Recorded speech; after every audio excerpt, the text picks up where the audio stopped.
Hello mga par, bubungan na to ng tangkal sa baboy par. Kay walay bubong par. Yan ang baboy par oh. Ayan par.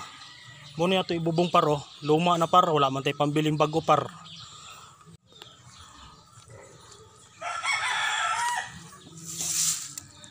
Muna itong ibubong ya par. Wala man tayo pambiling bago.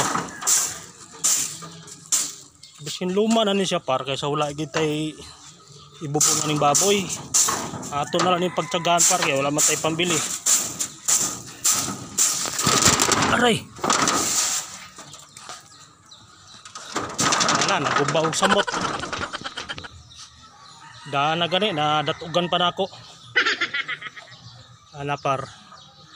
Man tayo bubungan niya ipalit og bago par nga sin. Kini nilang da nato ibutang dia, kaya wala man tayo pambili. Par. Napay isa paro, guba-guba oh.